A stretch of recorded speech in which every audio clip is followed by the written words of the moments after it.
하나님의 말씀은 열왕기상 8장의 말씀입니다. 이 말씀은 솔로몬이 성전 건축을 마치고 건축된 성전에서 기도하는 장면과 그 제사의 내용들을 기록한 것이 오늘 열왕기상 8장의 내용입니다. 단락을 나누어서 좀 살펴보면요, 1절부터 11절까지는 언약궤를 메고 솔로몬이 지은 여호와의 성전에 들어오는 장면이 기록되어 있습니다. 그리고 12절부터 21절까지는요, 솔로몬이 성전 건축의 과정과 내용, 의미들을 기록한 것을 볼 수가 있고요. 22절부터 53절까지는 이 솔로몬의 성전에서 봉헌 예배를 드리면서 7가지 간구를 하는 것을 볼 수가 있습니다. 그리고 54절부터 61절까지는 백성들을 축복하고 권면의 말씀을 전합니다. 그리고 62절부터 66절까지는 예배하고 돌려보냈다라는 것으로 내용을 나누어 볼 수가 있을 텐데요. 이 열왕기상 8장은요, 단 한마디로 정의한다면 예배입니다. 예배. 열왕기상 8장 전체를 통해서요, 우리가 드려지는 예배는 이렇게 드려야 된다는 예배의 표상과 표본을 그대로 너무너무 잘 보여주고 있는 게 열왕기상 8장이라고 이야기할 수가 있겠습니다. 오늘 본문의 말씀을 통해서요, 예배 가운데 이런 것이 있어야 되는구나, 우리는 이렇게 예배를 드려야 되는구나 하는 예배의 본을 우리가 살펴보면서 은혜의 시간, 교훈의 시간을 갖기를 원합니다. 첫 번째요, 예배를 드리는 자들의 자세입니다. 예배를 드리는 자세, 예배의 준비의 모습입니다. 근데 솔로몬의 예배는요, 어땠느냐? 대표적으로 알 수 있는 게 5절하고 64절입니다. 5절하고 64절인데 5절에 보면요, 정말 뭐라고 나왔느냐? 그 예물이 그 수가 많아서 기록할 수도 없고 셀 수도 없었더라. 얼마나 많은 예물을 하나님께 드렸든지요, 기록할 수도 없고 셀 수도 없었대요. 또 64절에 보면 뭐라고 얘기하느냐면요, 여호와의 앞 제단이 자급으로 번제물과 소제물과 화목제의 기름을 다 용납할 수 없습니다. 그러니까 어마어마한 양을 하나님께 드렸다는 겁니다. 그럼 뭘 의미하겠습니까? 우리가요, 예배당에 나올 때 헌금 많이 가져라, 이 얘기인가요? 아닙니다. 그게 아니라 뭐냐면요, 예배자의 자세, 내가 할 수 있는 최선을 드리는 겁니다. 몸과 마음을 다해서 예배하는 자세부터 시작해서 시간을 지키는 것부터 시작해서 의복부터 겉으로 나타나는 모양과 내 마음의 예배를 사모하는 마음까지 정말로 하나님 앞에요, 드릴 수 있는 최고의 자세로 드리는 것이 예배자의 자세라는 겁니다, 여러분. 그게 너무너무 중요합니다. 그냥 대충 일주일에 한번 후딱 치워버리는 게 예배가 아닙니다, 여러분. 일주일을 사는데 항상 말씀드리지만요, 그 예배 한 시간을 위해서 사는 그러한 삶을 살아야 된다는 거죠. 그리고 드려지는 예배가 정말로 하나님 앞에 신령과 진정으로 드려지는 예배라는 거예요. 요한복음 4장에 하나님께서 오죽하시면 예수님께서 이렇게 말씀하시겠습니까? 내가 마지막 때 예배자를 찾는다. 신령과 진정으로 하나님께 예배 드리는 그 사람을 찾는다라고 얘기했을까요? 많으면 찾겠습니까? 눈에 걸리는 게 다 그런 사람이면요, 굳이 찾을 필요가 없습니다. 근데 그 얘기는 무슨 얘기냐? 그만큼 그런 사람이 많지 않다는 거예요, 여러분. 그만큼. 이게 마지막 때의 모습이에요. 예배당에 앉아있는 사람은 많은데 정말로 신령과 진정으로 하나님께 일주일을 온전히 들여서 그 한 시간을 쏟아 붓는 사람들은요, 흔치 않다는 겁니다, 여러분. 우리 사랑하는 성도님들, 우리 젊은 교회 성도님들은 다 이렇게 하나님 앞에 온전히 한 시간을 일주일을 드린 것 같이 드릴 수 있는 예배자들 다 되시기를 주님의 이름으로 간절히 축원합니다. 두 번째, 예배에 중요한 요소가 있는데요, 꼭 예배에서 반드시 있어야 되는 게 있는데 그것은 무엇이냐? 하나님의 임재입니다.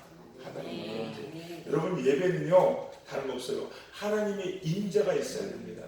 임재. 이게 너무나 중요합니다. 우리끼리 모여서 뚝딱뚝딱 뭐 하고 뭐 하는 게 아닙니다, 여러분. 그거는요, 그냥 우리끼리 그냥 뭐 하는 거냐, 모이면 하는 거예요, 여러분. 그러면 안 된다는 거죠. 오늘 성경 보시겠습니다. 성경 8장 10절 11절 두 절 읽겠습니다. 10절 11절 두 절 같이 읽겠습니다. 시작. 제사장이 성소에서 나올 때에 구름이 여호와의 성전에 가득하매 제사장이 그 구름으로 말미암아 능히 서서 섬기지 못하였으니 이는 여호와의 영광이 여호와의 성전에 가득함이었더라. 아멘. 이거예요.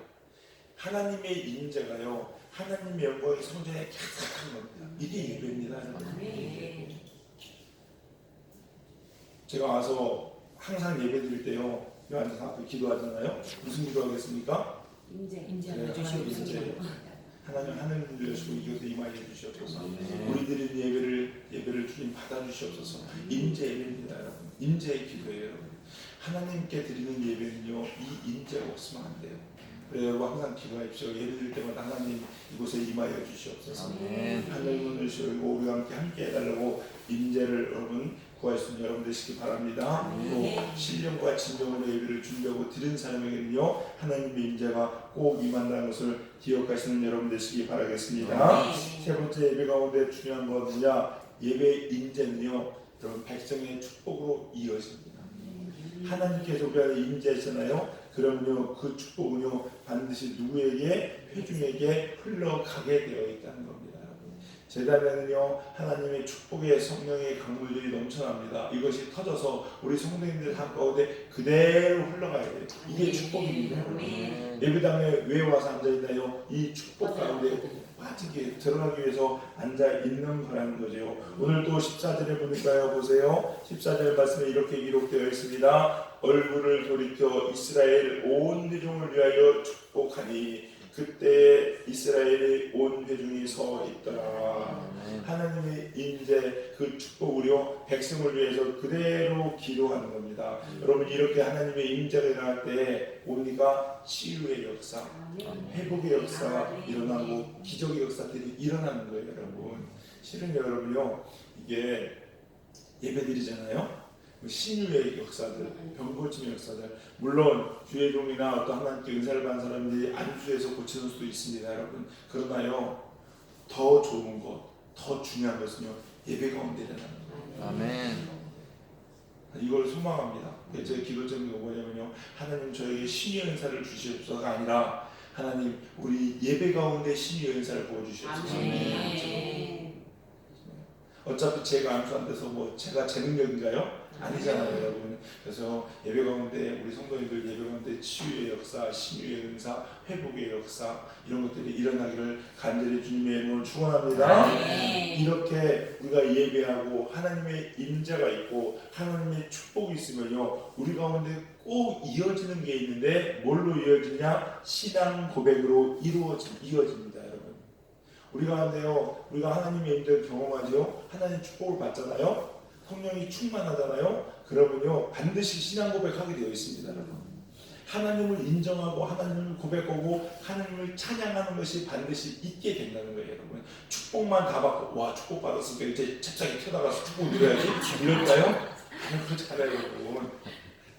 그 축복 받으면요, 그냥 하나님 감사하고요, 주님께서 하셨습니다, 하나님의 영광 부르짖게 되어 있습니다, 여러분. 이게 당연하고 정상적인 일입니다. 오늘 본문의 말씀도 보시면요, 본문 말씀 보시면은 솔로몬이 이런 임재가 있으니까 어떻게 되느냐, 주님께서 하셨다고는 하나님 앞에 신앙 고백을 올려드리는 것을 볼 수가 있습니다, 여러분.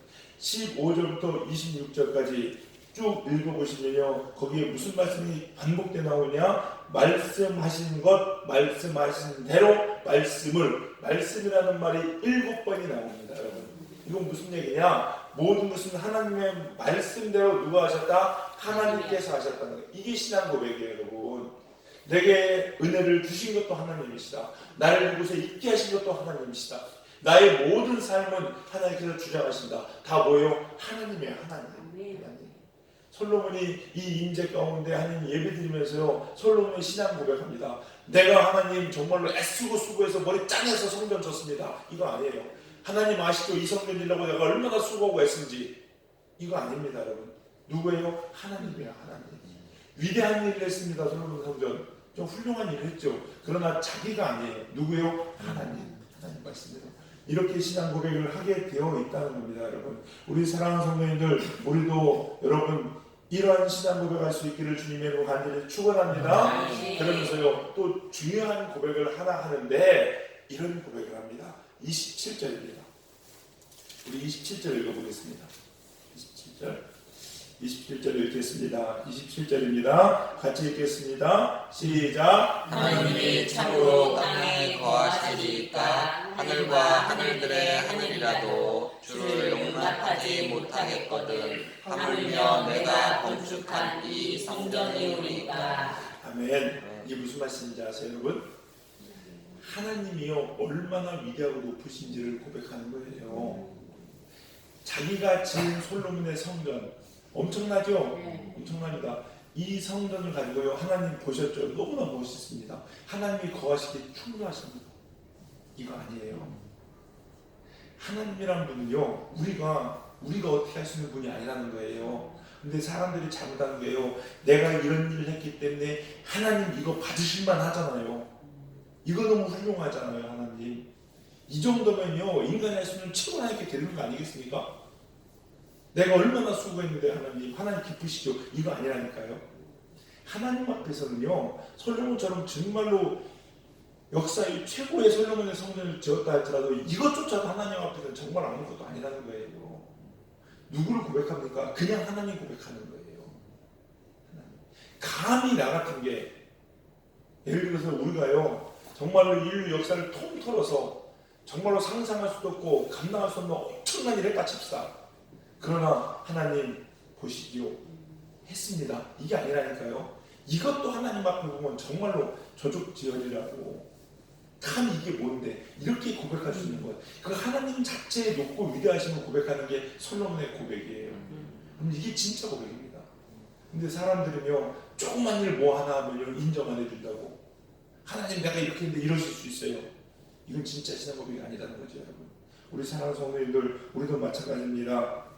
하루하루 먹고 마시며 살아가는 모든 것들이 하나님의 은혜라는 걸 아시고 하나님 그분 하나님 그 자체로 얼마나 귀하신 분인지 우리가 신앙 고백 올려드릴 수 있는 여러분 되시기를 주님의 이름으로 간절히 축원합니다. 이렇게 신앙 고백한 사람은요 특징이 있어요. 뭔지 아십니까? 기도하게 되어 있습니다. 하나님이 하나님이심을 우리가 인정할 수밖에 없고 하나님이 어떤 분인지 알잖아요. 근데 기도 안 합니까? 그건 거짓말입니다. 여러분 거짓말이에요. 그러면서 힘들다 어렵다 이야기하는 것 자체도요 되게 웃긴 겁니다. 여러분 내 안에 필요한 것을 다 가지고 있어요. 어떤 사람이 내 앞에 딱 가지고 딱 놓여 있습니다. 달라고 하면 되는 거거든요. 근데 어이구 힘들어 나 저거 필요한데 하면서 달라고 안 해요. 그 안 필요한 거 아니면요 그 사람이 가지고 있는 그걸 인정하지 않는 것 중에 하나예요. 여러분 그래서 하나님을 알고요 하나님의 높고 위대하심을 신앙 고백한 사람은요 기도하게 되어 있습니다. 여러분. 아멘. 기도하지 않는다는 것은요 그 하나님을 인정하지 않는 거죠. 여러분 솔로몬도 보세요. 보니까 그 다음부터 쭉 뭐 하게 됩니까? 하나님께 기도합니다. 여러분 하나님께 하나님 하늘에 하나님 보시고 우리를 긍휼히 여겨주세요. 잘못했을지라도 하나님 기도하는데요 어느 곳을 향해서 기도합니까? 성전을 향하여. 오늘 솔로몬의 기도예요 특징이 뭐냐면요 이 성전을 향하여 성전에서 이거예요. 여러분 이거예요. 지금 뭐냐 여러분 기도의 방향이 중요합니다. 여러분 기도의 방향이 누구에게 기도하느냐 어느 곳을 향하냐 기도하냐가 참 중요합니다. 여러분. 이슬람 보면요 이슬람은 하루에 꼬박꼬박 변함없이 기도합니다. 이제 5번인가요 3번인가요 하는 기도하는데 그 기도 시간이 있어요. 근데 실제 가보면요 그 시간이 되면요 전 나라가 다 종이 울립니다. 차인배이 울립니다. 물려요. 그러면은요 그들은요 그곳이 어느 곳에 있든지 간에 상관없습니다. 메카를 향하여 그 이슬람 성전을 향하여 그 자리에서 기도합니다. 대단합니다. 여러분 어느 정도냐면요 그 시간에 차가 운행하는데 라디오 소리가 차 밖으로 나면 도르던 차이라 기도하지 않는다고 그래도 무죄입니다. 만약 그게 시비가 걸려서 가면요 그 시간에 기도하지 않고 음악 듣고 지나면 그 사람이 죄인이에요. 대단합니다. 여러분 대단합니다. 제가 파키스탄에 단기 선교를 가서 보니까 정말 그 시간 되면요 여지할 거 없습니다. 저 일단 그 파키스탄 단기 선교지 옆에가 바로 학교가 있었어요. 학교가 있었는데 옥상에서 올라보니까요 시간이 되면 정확하게 다 나옵니다. 다 나와서 정확히 일하는 하루에 3번씩 변함이 없습니다. 끝도 없습니다. 기도하게 됐어요. 근데 보세요. 그거 보면요. 우리들이 하는 기도 어때요? 식사 기도도 조금만 길어보세요. 힘들어하잖아요, 여러분. 정확합니다. 근데 차이가 뭐예요? 우리는 살아계신 하나님을 위해서 기도하는 거고요. 그들은 잘못된 곳을 향해서 기도하는 거예요. 그렇기 때문에 응답이 없는 거고요. 그렇기 때문에 그 기도가 허사가 되는 거예요. 어디를 향해서 누굴 향해서 기도하냐가 정말로 중요합니다. 왜 우리가 기도할 때마다 예수님의 이름으로 기도했습니다. 이렇게 기도할까요? 이거예요, 여러분. 우리도 마찬가지입니다, 여러분. 우리가 기도하실 때요, 여러 가지 의미가 있겠지만은 하나님께 기도해야 되는 것이고요. 또 하나님을 향하여서 기도해야 됩니다. 하나님을 향하여서 기도한다는 것은 하나님의 영광을 위해서, 누구를 위해서? 하나님을 위해서 기도하는 겁니다. 이게 너무나도 중요한 거죠. 우리 사랑하는 성도님들 이렇게 기도할 수 있기를 간절히 소망합니다. 그래서 20절에 보니까 뭐라고 나오냐면 이에 세계 만민에게 여호와께서만 하나님이시고 그 외에 없는 줄을 알게 하시기를 원하노라. 하나님만 드러난다. 여러분이 기도의 방향과 기도의 목적을 잘 잡으시는 여러분 되시기 바랍니다. 그러고 나서 예배를 드리고 나면요 꼭 차이가 나야 되는데 뭐냐면 변합니다. 여러분 예배 드리고 나면요 사람은 바뀌어야 돼요. 예배 드리고 나면요 내가 변해야 됩니다. 이게 정상이에요. 10년 20년 예배를 드려도요 그냥 그대로 변함이 없다 싶으면요 이게 뭐가 잘못됩니다.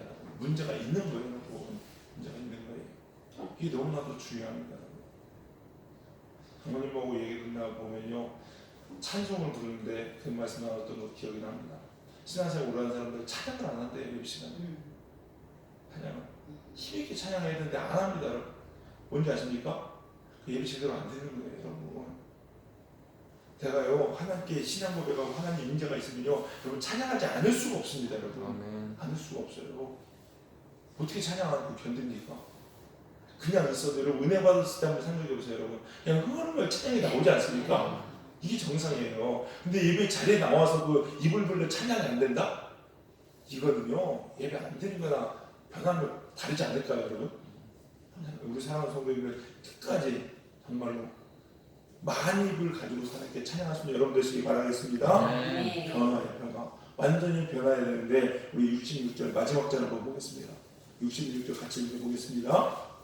66절 같이 읽겠습니다. 시작. 열째 날에 솔로몬이 백성을 돌려보내매 백성이 왕을 위하여 축복하고 자기 장막으로 돌아가는데 여호와께서 그의 종 다윗과 그의 백성 이스라엘에게 베푸신 모든 은혜로 말미암아 기뻐하며 마음에 즐거워하였다. 아멘. 예배 드리고 나는데 얼굴이 죽상이다. 뭔가 문제가 있는 거죠? 문제가 있어요. 자 보세요. 그 66절 보면 몇째 날 돌아갑니까? 여덟째 날 돌아갑니다. 왜 성경은요 그냥 허투루 쓰이는 게 없어요. 왜 여덟째 날일까요? 8의 의미가 있지요. 8의 의미. 8의 의미가 뭐라고 했습니까? 8은 재창조입니다. 재창조. 그래서 주의를 뭐라고 합니다? 더 에이데이라고 얘기합니다. 여덟째 날이다.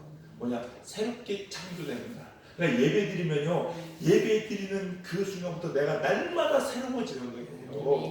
예배를 어떤 옛날에 신앙의 선배가 이렇게 정의를 하더라고요. 뭐라고 하냐? 예배는 예배와 함께 내가 십자가에서 죽어지고 그 예배를 통해서 내가 새롭게 태어난다.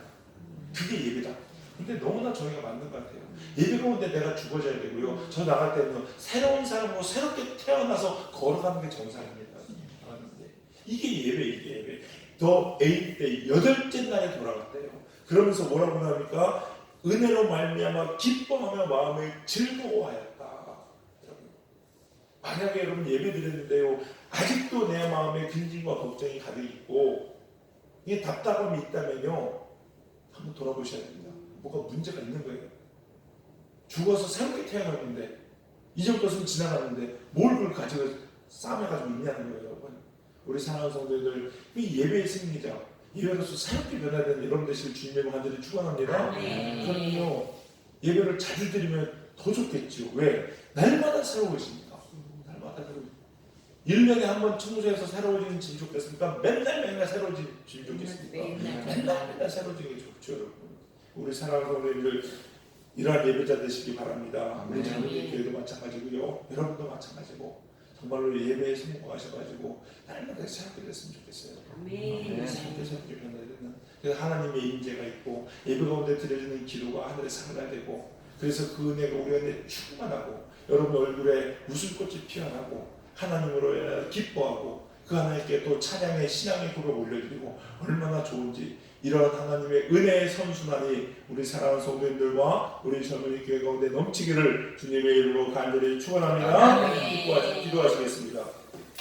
사랑과 은혜가 풍성하신 주님 감사합니다. 하나님, 우리에게 이 예배라는 귀한 축복을 허락하시니 감사합니다. 하나님, 우리가 신령과 친정으로 주님 앞에 나와 예배하여 이 마지막 때에 주님께서 찾으시는 예배자 되게 하여 주시옵소서. 우리 젊은이 교회가 정말로 이렇게 기뻐하시는 하나님의 임재가 넘치는 예배를 올려드리는 거룩한 성전 되게 하여 주시옵소서. 우리 젊은이 교회 예배드리러 오는 모든 사람들마다 하나님의 은혜와 말씀으로 인하여서 새롭게 태어나고 그로 인하여서 우리가 기쁨이 넘치는 우리 예배될 수 있도록 축복하여 주시옵소서. 성령님 오늘도 함께하여 주시옵시고 이 새벽에 기도하는 우리 사랑하는 성도님들에게 이러한 하나님의 임재와 은혜가 넘칠 수 있도록 함께하여 주시옵소서. 성령님께서 이 시간도 함께하시고 우리의 기도를 받으실 줄 믿고 감사드리며 예수님의 이름으로 기도했사옵나이다.